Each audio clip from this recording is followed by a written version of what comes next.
Whoa, I love this dress. And for this price, I'm definitely getting this.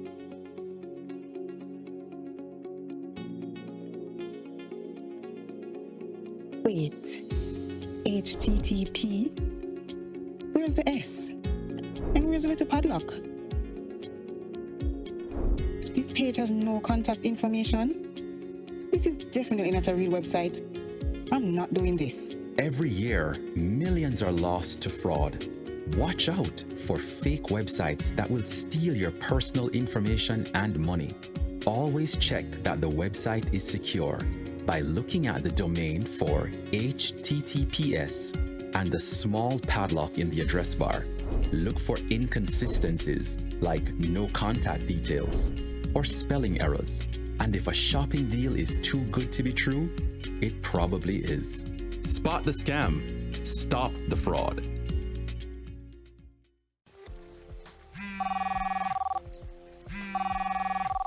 Hello? Hey, Uncle, it's Sean. Sean? Keisha's son, Sean. Oh!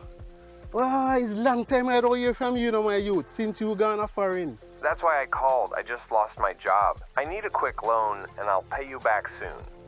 Auntie Kim said I should ask you if I'm in this spot. You mean Karen, my wife? Yes, her. I tell you, things has really gotten tight since the death of your cousin, Jim. Aunt Sue said that you couldn't make it. That's right. There is no Jim or Sue in this family. Who is this? It's me, Sean. Sean, I'm gone. Fraudsters are using deep fakes or AI to clone voices to trick people into handing over money or personal details. Protect yourself and your loved ones. Develop a code phrase or word with your family members to confirm their identity. Always ask questions to confirm the caller's identity. Listen closely for inconsistencies in the caller's voice or background. If you feel uncertain, end the call. Wait and call back to confirm if the person identified was truly reaching out. Spot the scam. Stop the fraud.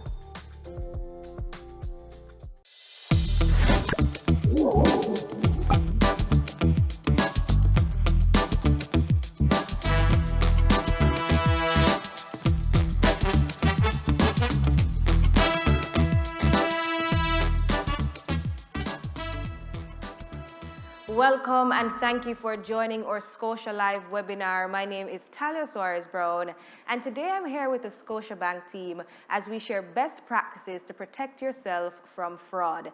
Now, fraud is a growing concern in our society, from phishing scams to identity theft. Cyber criminals continuously seek to exploit vulnerabilities and, of course, deceive unsuspecting individuals. But the good news is, if it is that we equip ourselves with knowledge and adapt the right strategies, we can protect ourselves from these threats. So today we're going to be delving into the world of fraud. We're going to be talking about common scams, emerging threats, and proactive measures that you can take to, of course, protect your information, finances, and peace of mind. I do also have to mention to our viewers who have joined us online, because we are streaming on Zoom and on Instagram at Scotiabank Jam. So thank you so much for joining us, to our viewers.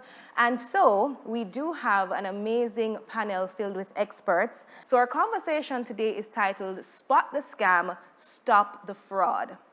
And I mentioned our panelists. We have Andrea Douglas, Branch Manager, Radcliffe Barrett, Manager for Investigations, Detective Sergeant Stephanie Williams, Fraud Squad Division, and Sharon Wheatle Redwood, Manager for Customer Experience right here in Jamaica. So welcome, ladies and gentlemen. Thank you so much for joining us. Thank you. So let us begin with what is fraud. And I'm going to give you the Scotiabank definition. Any deliberate act or failure to act intended to obtain an unauthorized benefit through deception or false representation, and it can involve phishing, unauthorized access, or tricking customers into revealing personal information. So I do have a question for you. Have you ever been a victim of fraud? I'm going to actually begin with a story, right? A nice scenario, well, not so nice scenario. that most persons may already be familiar with. So there is a story of someone who made a purchase of an iPhone from a vendor on Instagram. To finalize the purchase, he transferred $180,000 to the vendor's account. He never received the phone, the vendor's number was no longer working, and the location did not exist. So I shared that scenario. Have you or anyone you know have ever experienced or been a victim of a similar kind of online or vendor fraud? So I'm going to allow you some time to think about it while I invite Radcliffe Barrett, our Assistant Manager of Investigations at Scotiabank, to give us an overview of the most common sources of fraud. Welcome, Radcliffe. Thank you for joining us. Thank you very now, much. In your role, what are the most common scams? Okay, what we're seeing, for example, phishing is one of the prevalent ones, and phishing is normally transmitted via email, where an email is sent to you requesting information and asking you to click on a link to verify that information. And it's mostly information that pertains to you, like your date of birth, your contact details, your mother's maiden name, and so on. Also, we have storefront fraud. And storefront fraud is really fake websites which advertises both goods and services. For example, online car sales. So when they would have provided you with documents which end up to be fraudulent documents for the specific motor vehicle that you're interested in, and then you go ahead and do all the transaction, you transfer funds to them, and when you're about now to get your bill of sale and to collect your motor vehicle, then the site is missing and the address which is said that you should be doing the transaction with does not longer exist. And also there's another one, which is employment fraud. So like in Jamaica, we have agencies, employment agencies. So you apply to them, you pay a fee, you present all the documents, and when it's time for you to check back a month or so later, that address is no longer there, or the site is pulled down. And also, people seek employment opportunities overseas. So the work and travel program is one of those that is also prevalent. So you go to a website, you do all the application, you send in all the documents, and then you send the funds, and then that's it, your money is gone.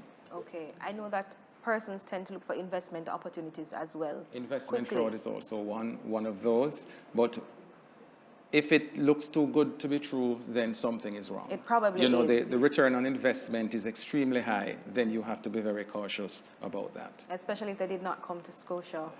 Especially, or you, a reputable organization. Yes, a reputable organization. Let me bring in Detective Sergeant Williams here on the discussion. Is the role of the counterterrorism, well, I should ask you, what is the role then of the Counterterrorism and Organized Crime Investigations Branch, CTOC, as it relates to fraud? Okay, thank you very much, Talia. So the Counterterrorism and Organized Crime Investigation Branch is a branch within the Jamaica Constabulary Force. So within CTOC, there are several divisions and units, one of which is the Fraud Squad Division. So the Fraud Squad Division have 3 units. So you have the Constabulary Financial Unit, you have the Anti-Lottery Scam Task Force, you have Fraud Squad Kingston and Fraud Squad St. James. So as a division, we are responsible to investigate all financial crimes. So all that Mr. Barrett mentioned as a trend of the crimes that he observed as it relates to fraud, we have the mandate to carry out those investigations. So that's most of what we do. So that is our role as it relates to fraud. Okay, and then in relation to reporting and just the response process from CTOC, possibly walk us through that from the fraud squad. So persons will come to our office, whether they do it, well, come in person or they call or send an email.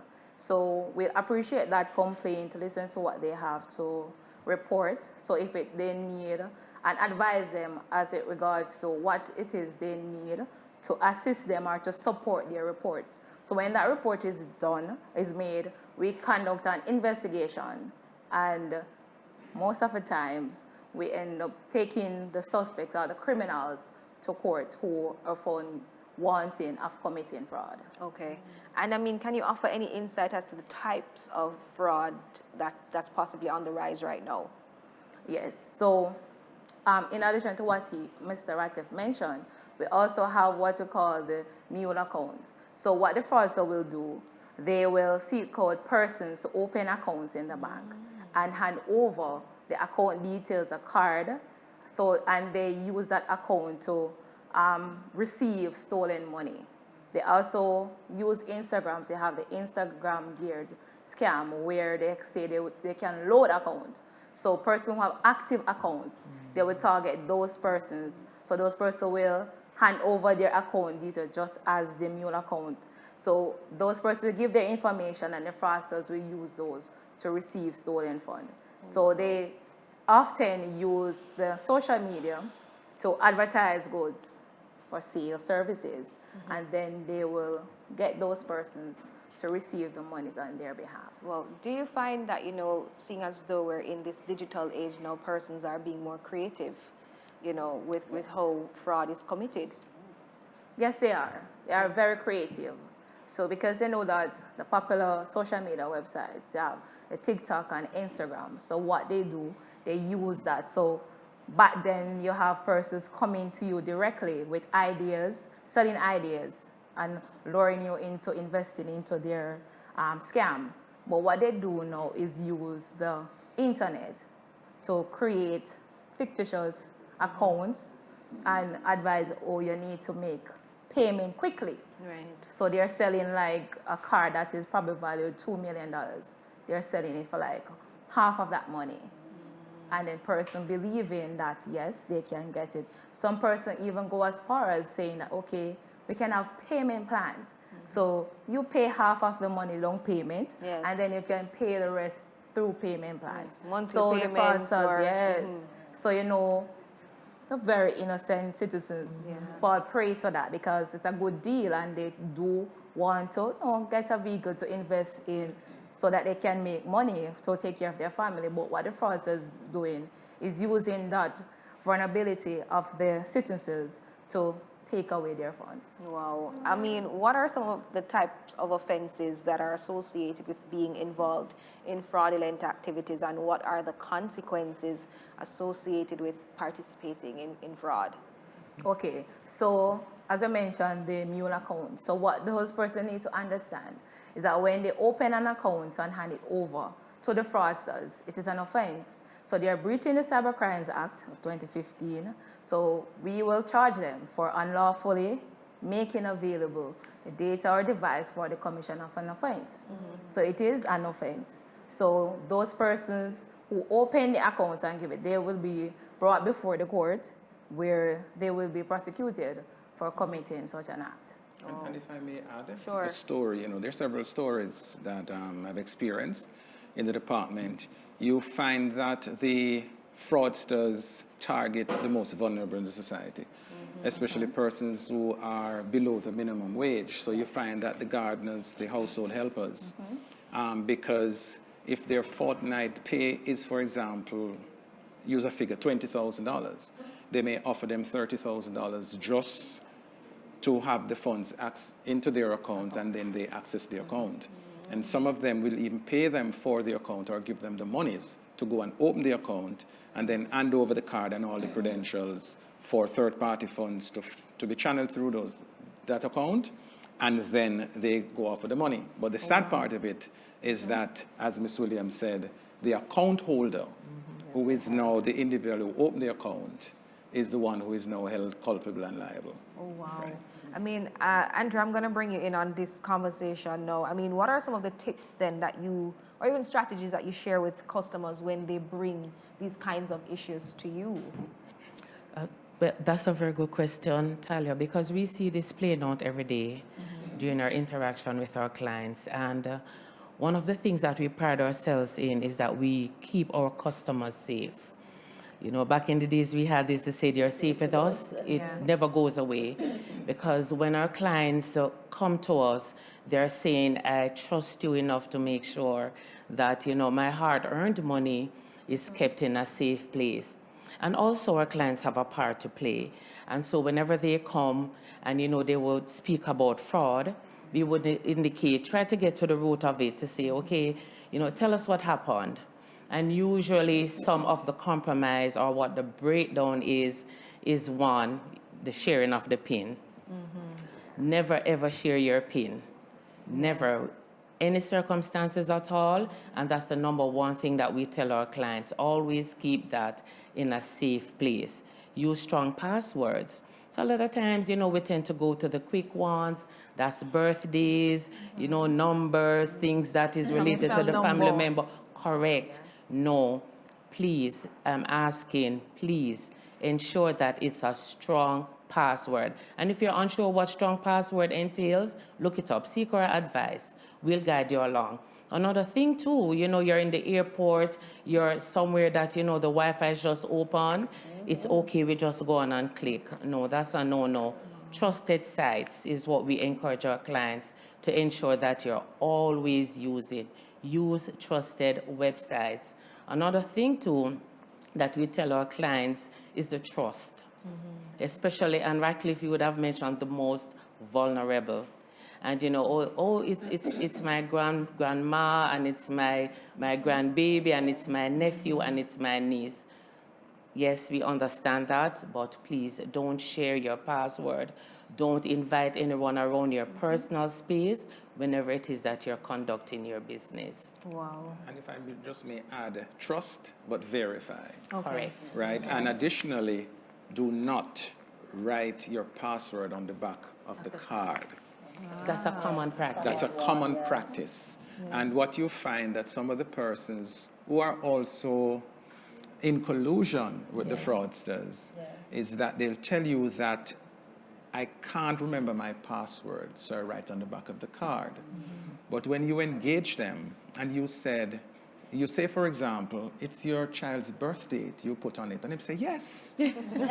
And you said, okay, so what is the date? They said 24, 26. Oh, wow. Now, if you're unable to recall the password, how quickly you were able to now say the password. Right. So a lot of them are also themselves fraudsters. And even with Scotiabank employees, we never ask for the client's password. Correct. Never.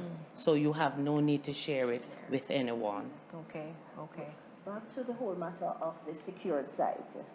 And would encourage you when you're going on site, look for that HTTPS and the padlock. It means that it's a secured site and it's encrypted, so you can feel safe with it. Okay. So that's the HTTPS and the padlock. Okay. Speaking about, you know, safety and security, Sharon, from your position in customer experience, what kind of incidences, I mean, you know, the incidences that you are seeing right now, and how do you advise clients then to protect themselves? I know you mentioned, you know, the HTTPS with the padlock a while ago, but in addition to that, how else do you advise your customers and your clients to protect themselves?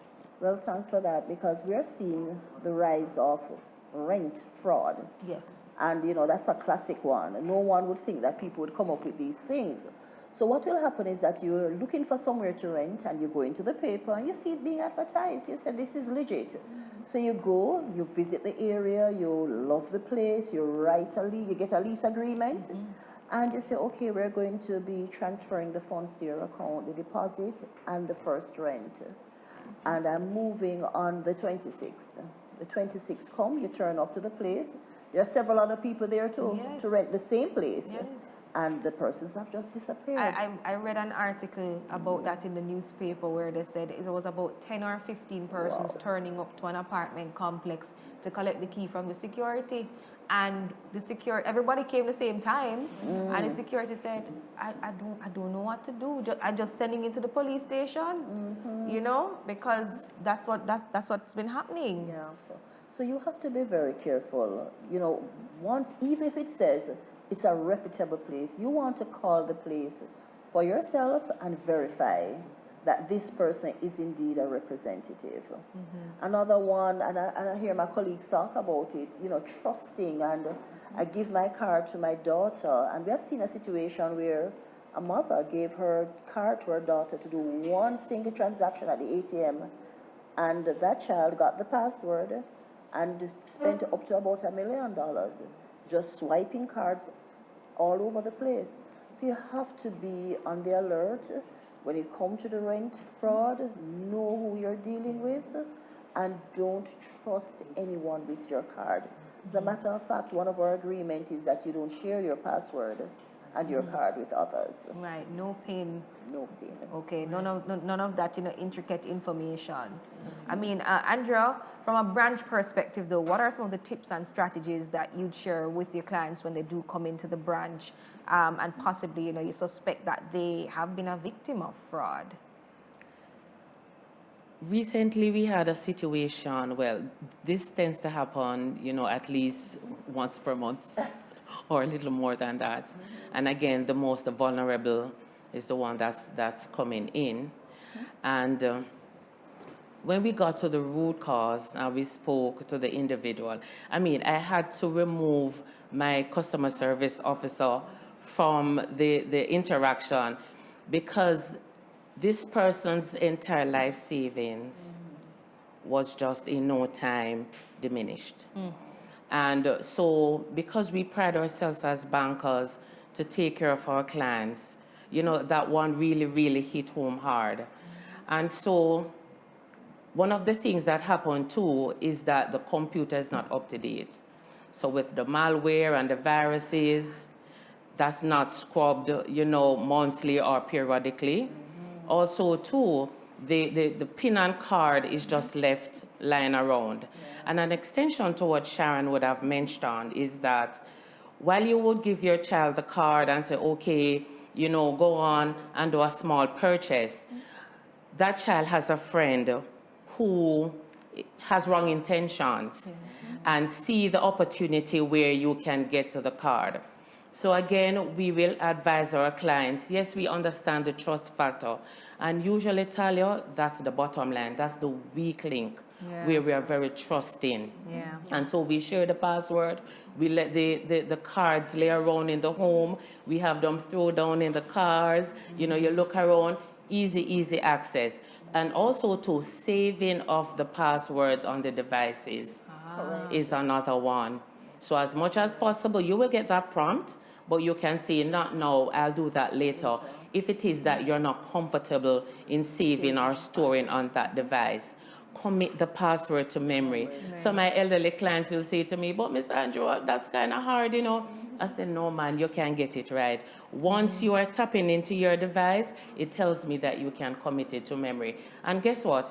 You have the option, if you forget your password, you can call into us 24/7 as our contact center, or you can, you know, send us an email and we'll get the necessary help for you. So help is there, it's not all lost. And so we always pride ourselves in going the extra mile for our clients when that happens. Right. Detective Williams, well, you mentioned, you know, the saving of the passwords, the giving out of the PIN, but the underlying factor is the trust. And whether it is that you're trusting your family member, whether it is that you are trusting a complete stranger with a transaction, that's the borderline, the trust. That's what it boils down to. And sometimes we find that these persons come very charismatic and, you know, they come very knowledgeable sometimes, or they appear to be that way.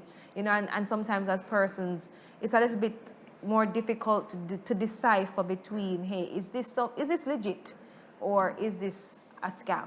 You know, so persons really have to be very careful with that.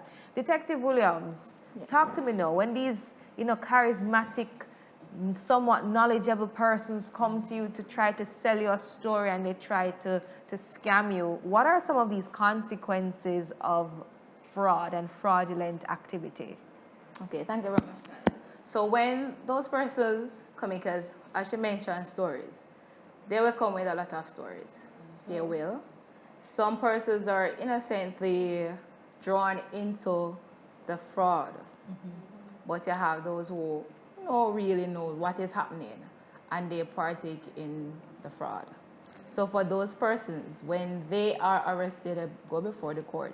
So under the Cybercrimes Act, when you breach the Cybercrime Act, whether it be unlawfully making a device or a data available for the commission of an offense, you can be fined up to the maximum on the book would be $5 million or 5 years imprisonment. Right. And that is for the parish court if you breach the Cybercrimes Act as it relates to those offenses. However, if the matter goes before the circuit court, the person can get between 7 to 15 years imprisonment. Okay. So those offenses aren't really a slap on the wrist, but it entirely depends on the judge. Okay. Recently, we have a case where a female, she received $190,000. So she make her account available to receive the stolen money. That was $190,000. She went to court and the money was paid back. Restitution was made, but she was still sentenced to paying a fine of $450,000 or spend 9 months in prison. Wow. So, yes, it is. Because the court system is seeing that, listen, this offense, this is becoming more common. Right. So they are ensuring that the persons know that, listen, you will be prosecuted for committing those crimes. You really will.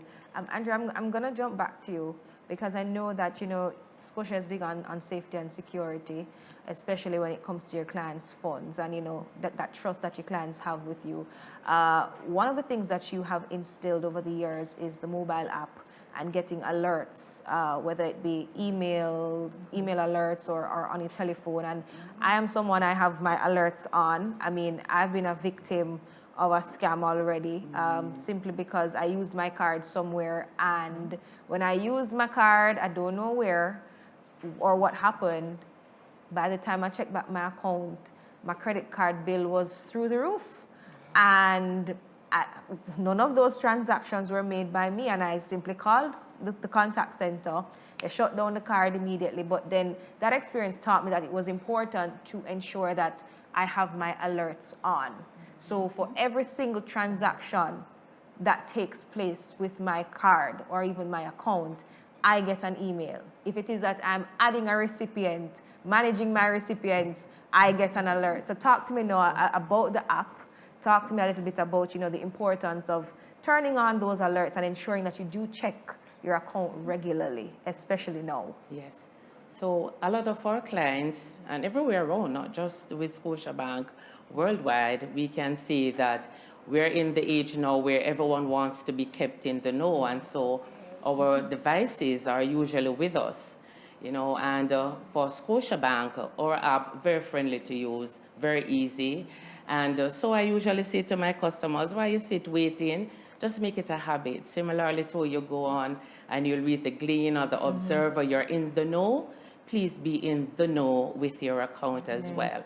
So you mentioned it, Talia, that we do offer the capability where you can turn on and off your alerts. And it also gives you the frequency. So I want every transaction that goes on, whether it be on my credit card or my debit card, I want to know about all the transactions. Time of day, you want to have it happen only on a Thursday or a Sunday because you don't want to be bothered. It gives you that flexibility as well. Managing your recipients, even if someone makes a deposit to your account, that functionality is now on. And as our detective mentioned, you know, the mule accounts or persons are using accounts for their own benefits. If you're seeing deposits going to your account, you can set that alert to say, okay, a payment just went to my credit card or it just went to my deposit account. What's that? You know, I'm not in transaction with anyone. I'm not expecting that to happen. That alert is there. And so, again, go on, you know, feel free any time of night, pull out your app. You can also update your own information. So if you figure any compromise has been made to your information, you have the option. Use the app, call our contact center, and if possible, of course not dead at night, you visit the branch when possible. Right. And you know, when it is that you possibly see that there has been a fraudulent transaction on your account, sometimes when persons experiences the money has not yet been removed, can the bank stop the transaction before it is claimed? So for the pending transactions, that's for the credit card, it's not yet charged. Okay. So no. And then again, Talia, I want to hastily say that we will look at our clients on a case-by-case basis. Because some persons, you will come and they will say to you, I have no bus fare to get back home. You know, I need to feed my child. I need to pay school fees. Some persons will say, Miss Andrea, I will come back tomorrow, you know, do your investigation, do what matters. Some persons will say, hold on there, let me go report this first, Miss Andrea, before you start anything. So we look at it on a case-by-case basis in terms of transactions going through. To answer your questions, your question for the pending, no. But for the other transactions, we'll take a look at it, and then we'll advise our clients accordingly. Okay, okay. And of course, you provide as much information as possible where necessary. If they have any additional questions or they have any additional queries. Correct. All right. I mean, walk us through now, Sharon, walk us through the process of reporting fraud via the call center, because we've been talking about this call center all day. So tell me a little bit about, the process when we do make that call into the call center and how reports are handled during this time. Okay, thanks for that. So if you suspect that there's a fraud, whether it's on your debit card or your credit card, I want to hasten to say that Scotia have you covered. So if there is a fraudulent transaction, you can go onto the app and you can actually block the card. Okay. So when you do that, it will prevent anyone else trying to do transaction. A perfect example, I remember once, got the same thing happening on my card, and while I'm talking to the call center, payments are going through on the card. So you want to make sure that the first thing you're going to do, you're going to be going online, help yourself, block the card, and then immediately call our contact center. And once you call the contact center, we're going to do all the other necessary things to ensure that we do a proper investigation. Okay. Yes, for the debit card, however, you don't have the option, so you go directly to the contact center. And the good thing is that you don't have to wait until daylight to go to our branch. You're able to call our contact center immediately, 24/7. Okay, and then they'll put the necessary information in place and that kind of thing, assist where necessary. We mentioned it earlier, but Radcliffe, how does someone make a really strong password? All right. As I indicated earlier, it's not birthday. Okay, so not your birthday, not your phone number, Not your phone number, the child's children's birthday, not birthday your and so mother's on. birthday, Those not are your not. spouse's birthday. Right. What else people like to use? License plate number. License plate number, right? So Right. it's not none of those. None of that. So, Okay. so one of the gold standard is really 8 characters. And the 8 characters actually could be the 24/06/2025, which again is your birth date. Okay, so we're not saying that.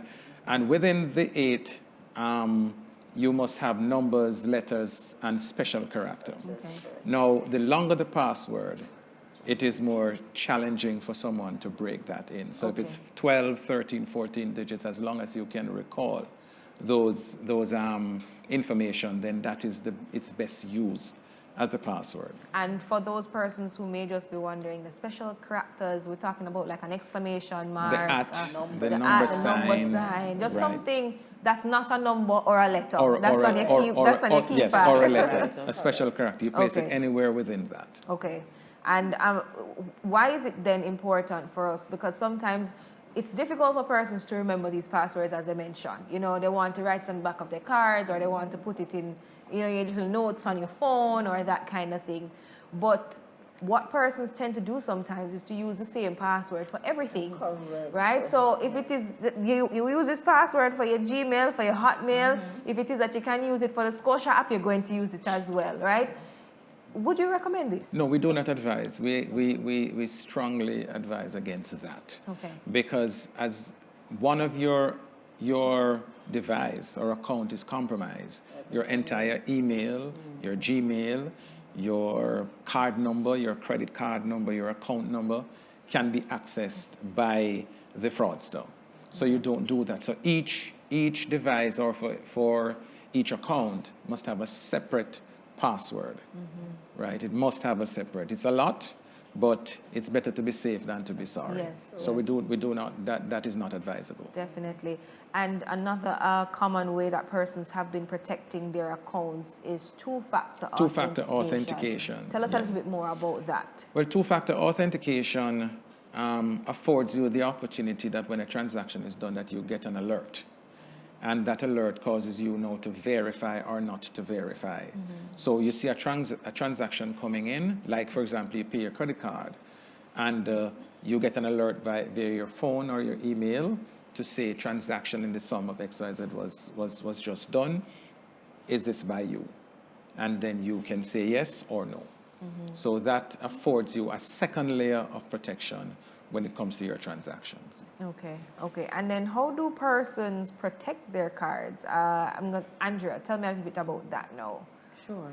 So can't overemphasize, we keep saying it over and over, you know, just ensure that your card is usually, or your cards are usually in sight, or you know where exactly to go and get it. So typical examples is at the point of sale machine. So, you know, we may drive up to the gas station and we talking to the kids and we're totally oblivious to what's happening with our card.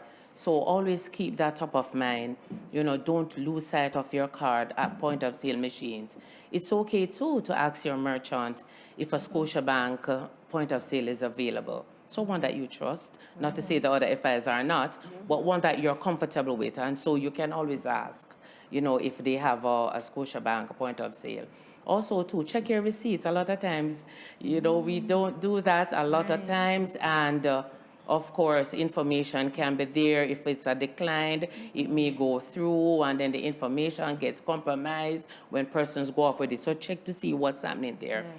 It can be obvious that a machine is tampered with. Okay. If it really doesn't, if it's looking like it's tampered with for you, then, you know, please ask to use another machine that you're comfortable with. Also, using the ATM, we have safety measures, and you can correct me, Radcliffe, when you go into the ATM, no help. Someone coming up to you to say, okay, the line is long, the sun is hot on the outside, let me just stand here and just kind of wait on the inside where it's cooler because the air conditioning unit is going. Absolutely not. So when you get on the inside, you button up, you conduct your business, and you're out of there. Or they might want to say, you know, let me help you to move faster. Correct. Because you know you might go in there and want to take a long time, and boy, we're out here a long. Exactly so. So that's a total no. And look around for you know, spot it. You know, persons who look like, hey, you kind of look like you're hovering over for a little bit longer. If it looks like it's not a little safe to go in, then find another location to use. So always keep, you know, the visuals. Be alert. Yes. Be alert. Be aware of your environs, where you're going. You know, make sure that when you're on the inside of the ATM, that's when you get your card out. Okay. So not to be fidgeting on the outside, going through purses. You know, once you're on the inside, take your time, go through, and ensure that before you leave, you have your cash in hand, if it's a withdrawal, and your card in hand as well. And just to add, we place bolts within the machines. On the doors, Correct. bolt the doors. And when you're entering the machine, ensure that the door comes with you, right? Because there's instances where you just open and you go and the door is still open and then someone tailgates you, right? And just to add to the story about ensure that the card is visible, right? You have merchants who you have to hand them the card behind the screen. You don't know what is going on behind there. The card can be duplicated. Another one you need to look out for is the persons who you order things from, who come and deliver, or at certain facilities where they say, oh, this machine is not working. So they inserted the card and they say to you that this machine is not working. Let me use another machine. What you may find is that is when your card is being compromised with another machine.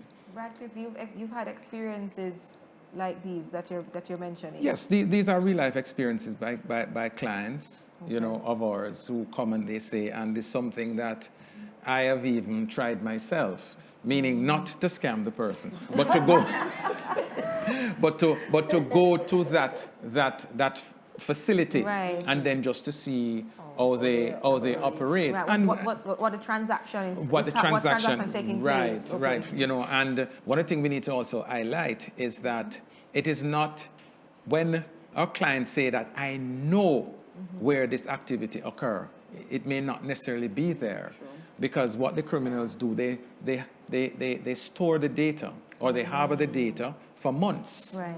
and then it is at their time and place of choosing that they choose to then use their account. So it might not necessarily be the last place that you Might not used the necessarily card, be. No, not or necessarily. the last facility that you That you- interacted with and did a transaction not necessarily. with. It could possibly be somewhere last week, 2 months even ago, 2 3 months months ago, yes. Wow. Okay. Yeah. So if it is that you kind of suspect then that you have been a victim of a scam, what should we do, Radcliffe? One of the things is that embarrassment is one of the key factors why a lot of people don't report. Okay. And some of the ways of persons are scammed, it is so simple. So when you look at it, you say, oh my God, I feel so silly. I feel so silly. Yes. So they feel ashamed and feel embarrassed. Yes, it can happen to any one of us. So what we recommend is that move beyond the embarrassment and report it to the police. Okay. That's the first thing. The second thing is that you ensure that you engage your organization, your bank, and also the card facility, the card that is compromised, and make those reports. In making those reports, it assists the police to conduct their investigation. They may have other persons, by doing their investigation and triaging and so on, they may end up finding out that there's a syndicate that is operating. But keeping it to yourself, I keep it to myself, and the entire panel keeps it to itself. So the criminal continues to make money without it being reported. Okay, okay. And then it's also important to change those passwords as well, Yes, because it the could key possibly thing, have happened online. it is to change your password. When you go to the bank will cause, Yes. that will change the card. Okay. You also need to change the password on your devices. Now, if having done that and then your account is impacted again, it could be a situation where your system could be impacted by a malware, right? You have key logs and so on. So they already have your account information. So what you may call that is an account takeover. So the next time you go online on the same device and you punch the keys, they already have that account. So we also recommend to persons that you seek out professional IT help to have a check of your machine to see if they can make your machine as safe and as healthy as possible. Wow, okay. Yes. And also too, would encourage you, do not save your card details on any website. Each time we are going to, a lot of times it's very convenient. You're going to go somewhere, you go on, you just purchase, and the card information is already there. It pops up. Really convenient, but not safe. So try not to save the card detail on the websites. Okay, Yeah. okay. And for persons who, have been facing these experiences and, report it to our financial institution, and we're still waiting on the investigation to take place and to be complete. Sometimes persons get frustrated. Sharon, why does it take so long? I'm sure many persons want to know, why does it take so long to find out, to just get closure to the matter? Okay, so at Scotiabank, we really make sure that we try to minimize the time. We try our best not to go past 45 days to have it resolved. But there are times, depending on the type of fraud, it may take a little longer, right? And as Andrea said, we look at our clients on a case-by-case basis, because it's never our desire to have our clients being out of pocket and inconvenienced. So you have our commitment at Scotiabank that, yes, this happened, we are going to thoroughly investigate it, but we are also going to do everything possible to make sure that our clients are not really put in a really bad position. Yes. Not being able to take care of the family, feed the children, etc. Okay. Okay. And why would you say that, your card would get blocked sometimes? And what's the fastest way to have it cleared?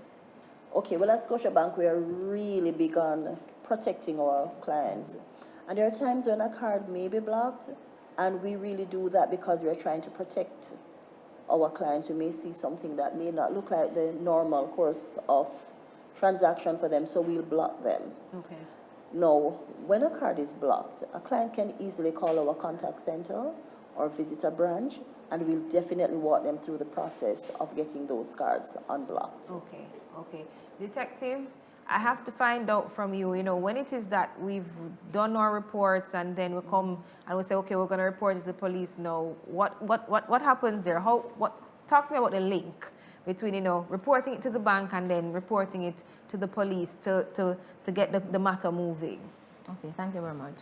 So what happens when the customer goes to the bank, when a fraud is committed on their account, so they will go to the bank and report it to the bank. So what we normally advise the customers to get a printout of their account statement from the bank to take to us to prove that, listen, money was removed from my account or some fraudulent activity took place on my account. So when that is done, now we will do investigation. So we go through the investigative process in getting the information. If the money was transferred to another account, to get the information for the person who received the money. Okay. And then that person now will become a suspect and will do investigation around that. Okay. And it means that person will be brought to account as to the funds that they receive. Okay. So if that person did not give a favorable account or suspect that it was fraud, then the person will be brought before the court, okay, where that person will answer to the offenses. Okay, understood. And our final takeaways before we go, as to, how does Scotiabank help their customers to protect their money? Let me see, who wants to take? Sharon, you want to start? Okay, Let me start with you, Sharon. I mean, exactly what we're doing here today. Yes.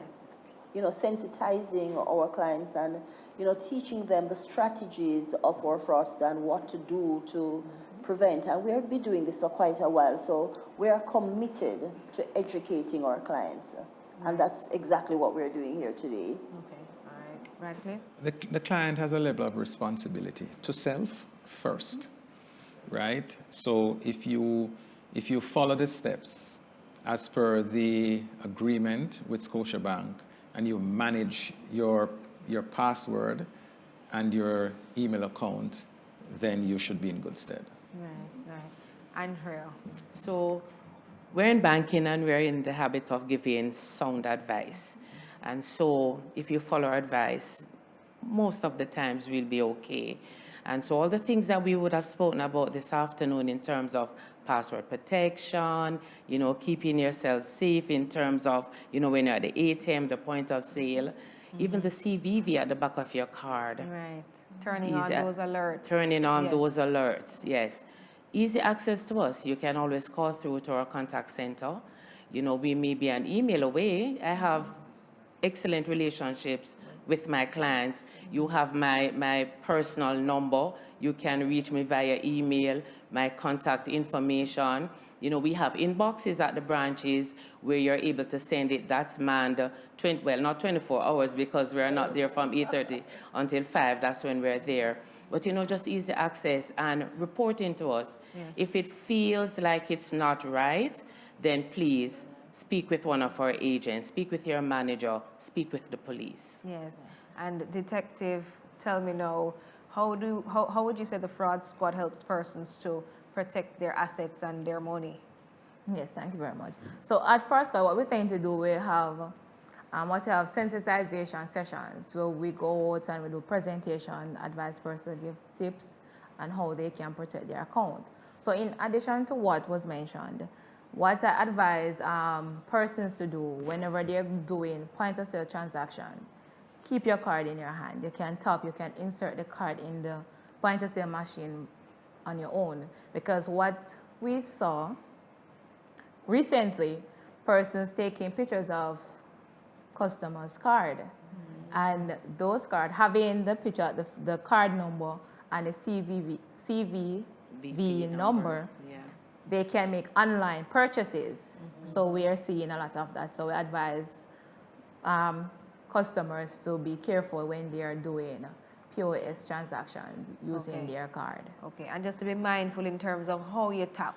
You don't want to be, flashing like you want to show the world. You're advertising your card tap. and you just to tap. Right, and there are ways to do it in terms of, just ensuring that you try to cover your numbers or that kind of thing, just to ensure that somebody to your left or even somebody to your right, the person who's doing the transaction, they don't have access to seeing the entire number then per se. Correct. All right. So, in addition as well to that, when they are making, buying things from merchants online, persons advertising, ensure to check, to verify the information, to verify that the store exists, to verify before they part with their money, because when the money leave their pocket, it's going to be a challenge to get it back. Right. So they need to be very careful, take the necessary steps to confirm that the product is actually being sold by the person who is advertising it. Okay, thank you so much.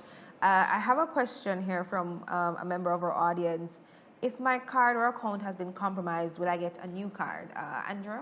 Certainly. Yes. And that's the ease of doing banking. And so we, for no reason, would want our clients to be out of a card, whether it be their credit card or their debit card. So yes, once it has been compromised or there is a compromise, then certainly you visit us. If you're overseas, I must hastily say, for debit cards, we have special arrangements for clients that's overseas. And so once you pick up that phone and you call us or you email into us, then we'll provide you with the right advice and solution. Okay. I think we have another question coming here from Zoom. What should I do if I see a suspicious transaction? Sharon? Well, the moment you see a suspicious transaction, immediately call our contact center. As we say, we're open 24/7. So call and just let them know, I do believe there's a suspicious transaction and that card will be blocked. Okay. And a replacement. So for the debit card, you can go to the branch the next morning, say it happens in the night, to get a new card. If it's a credit card, we'll definitely ask for a replacement, a speedy replacement for the credit card. As well, okay. Yeah. Another question coming in from online here. Since I don't use my PIN when I tap, am I more vulnerable? Certainly not. So the tapping is another added convenience. And of course, persons will say, but that's an added risk. And we could say, yes, it is. But again, once you set your alerts, you're keeping abreast with your transaction, similarly to if you would have inserted your PIN, it goes hand in hand. And of course, there are limits to tapping. There are not limits to number of times you tap. So once you have your alerts on, and if you recognize that you may have lost your card or lost sight of your card, then the process still continues, reporting to us immediately. Okay. Question here from Instagram. My smartphone, was lost or stolen. What should I do to prevent access to my account via the app? Radcliffe, you want to take that one? Well, the first thing is that you need to report the phone which is stolen to your service provider. You need to also alert the bank, and you can also alert your card, the persons who provide you with the card, to indicate that you have lost your phone. And because what will happen is that if the phone can be accessed, the person would, and you will be receiving the alerts for that. So those are some of the steps that you can take to ensure that you have your account blocked, until things are okay. Okay, all right. Another question here coming in. Do I need to come in branch to update my KYC information? That's an option. That's always an option for our clients. And again, you have the ease of doing that online on your app as well. There may be cases where we will require a little more depending on the update that you're doing. And so because we want to know our clients and we have to ensure that we're doing business with the right person. And so it may require a little more, but certainly coming in branch, doing it on the app, calling into our contact center, those are the options that our clients can leverage. Okay, all right. Let me check if we have any questions from our audience members. Yes? Hi, good evening, everybody. You mentioned the the little latch on the ATM doors, but I realized recently, maybe past few years, that we adopted this open concept of having multiple ATMs that we're not locking the doors anymore. How confident are you in regards to security of us not feeling 12 o'clock in the night in New Kingston going into that open ATM?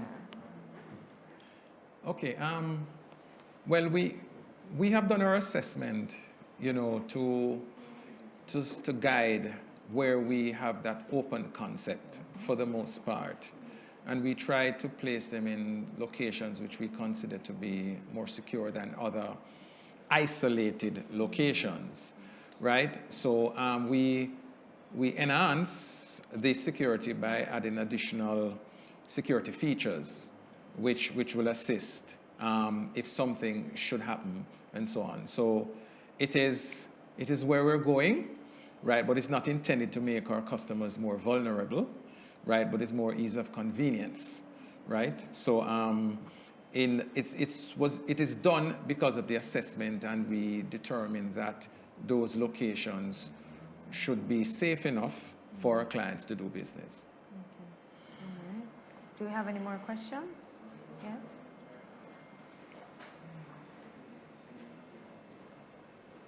Hi, good evening, everyone. Good evening. This online thing is an extremely frightening situation. Frightening in the sense that you can work your butt off all these years, and in a jiffy, you're wiped out if you're not careful. Now, I agree that the protection of your card and your information, etc., is a heavy responsibility on the client.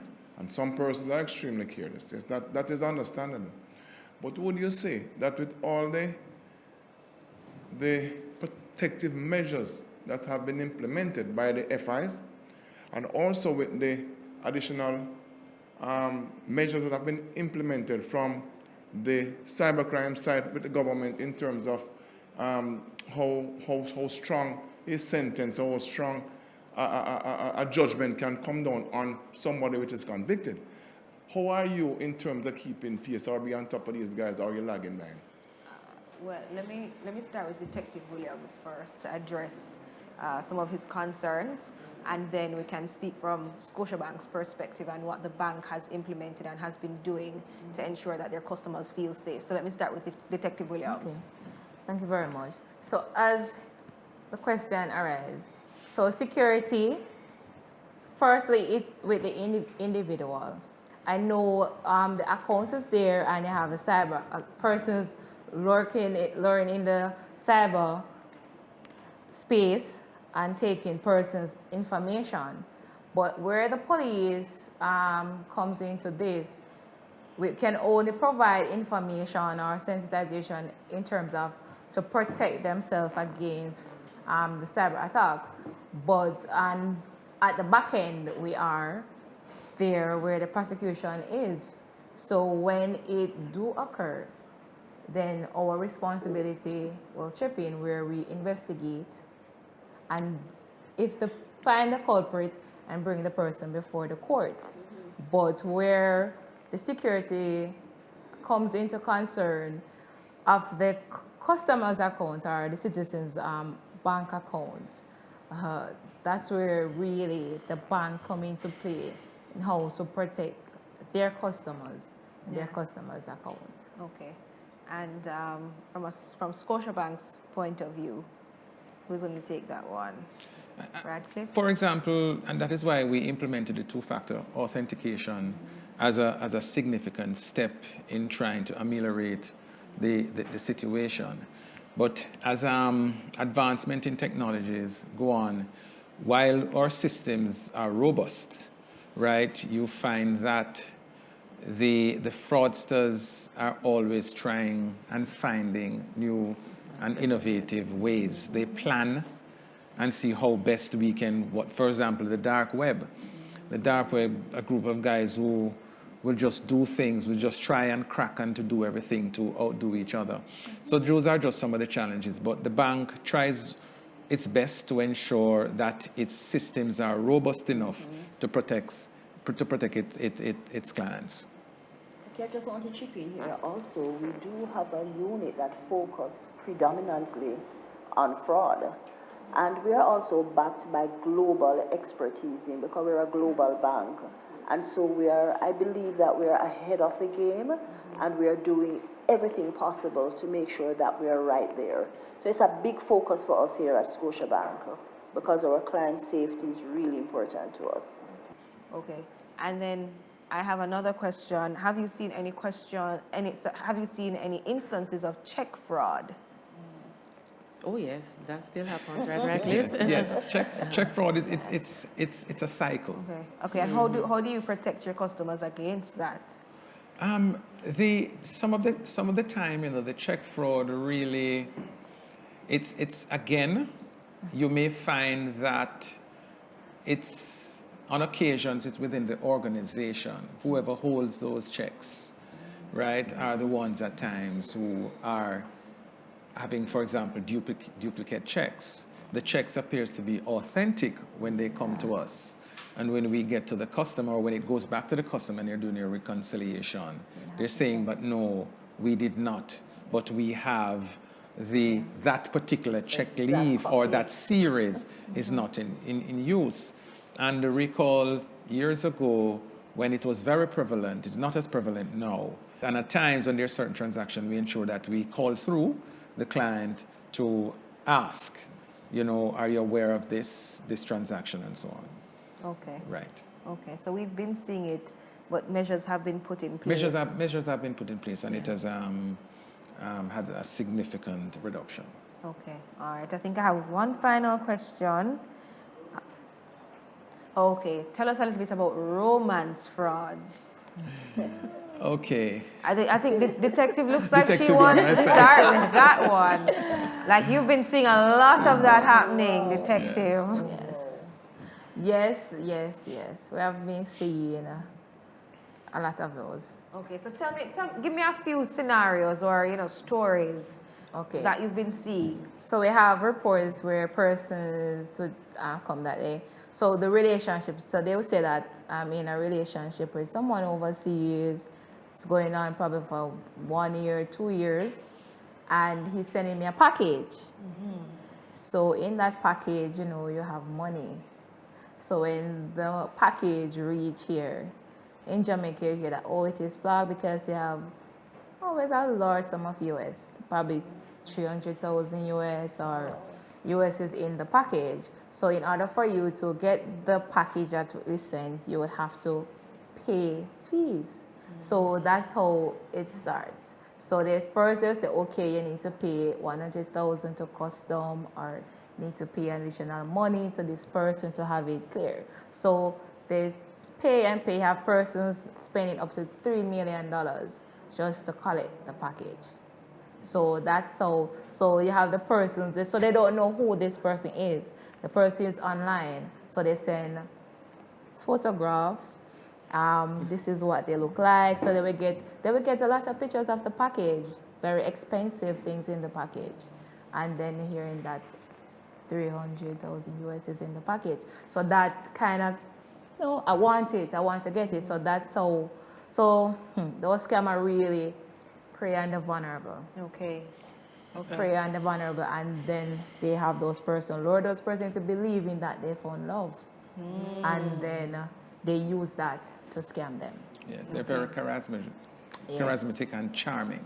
Very charming. So it's really seeking a relationship and tell you how much they love, what they have, how they can, and so on. Yes. And then some of them, as soon as you end up maybe getting in love, then Getting in love. In Yes. love, Okay. yes. Then they will send you small gifts, tokens, right? And just to enhance that relationship.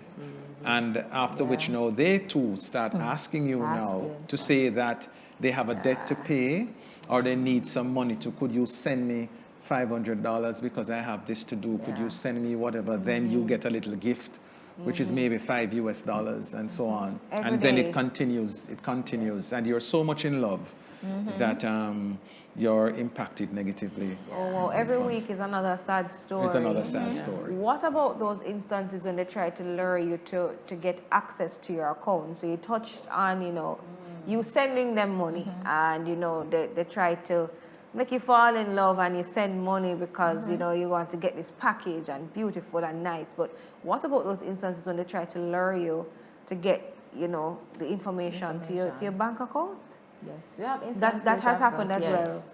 So they, not just to get information, but also to have them use their bank account to receive money, as well as use them to open bank account and send the card to them for them to use it to receive stolen money and commit fraud. Okay.